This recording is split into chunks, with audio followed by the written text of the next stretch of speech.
আজ ঘুরতে আসলাম। মানসিক শান্তির জন্য আমরা কি না করি। ফুলগুলো ধরলাম আর অনুভব করার চেষ্টা করলাম।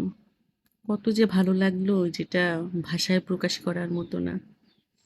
নিজের একলা জীবন চলতে থাকি। চলতে চলতে ক্লান্ত লাগে। তারপরেও চলতে হবে। চারপাশের প্রকৃতি দেখি আর মুগ্ধ হই। কত সুন্দর আমাদের এই পৃথিবী। শুধু দেখার ইচ্ছেটা থাকতে হবে। কখনো দেখার ইচ্ছে থাকলে সময় থাকে না, কখনো সময় থাকলে টাকা থাকে না। এভাবেই জীবন চলতে হয়, চলতে হবে। তবে ভালো লাগে। একটু ঘুরলে একটু মনে হয় জানি মনটা ফ্রেশ হয়, ভালো লাগে, অনুভব করি।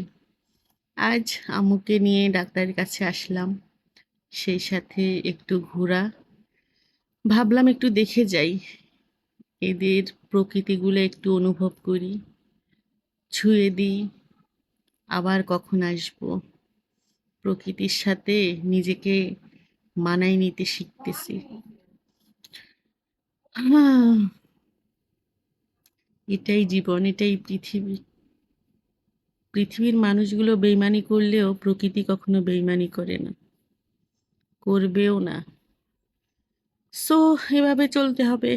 সামনে আমার বাচ্চা, তার নানুর কোলে, আর এদিকে আমি ফুলের ঘ্রাণ নেওয়ার চেষ্টা করতেছি, অথচ এই ফুলগুলোর কোনো ঘ্রাণে নাই। হুম, যাই হোক, অনেক ঘোরাঘুরি হলো, এখন বাড়ি ফেরার সময় আসছে। সামনে দেখি বিশাল এক বট গাছ। গাছটা অনেক সুন্দর, এই জন্য জুম করে দেখতেছি।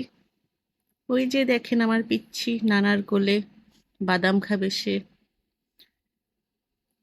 তো আর কি, সবাই ভালো থাকবেন, আমার জন্য দোয়া করবেন। আল্লাহ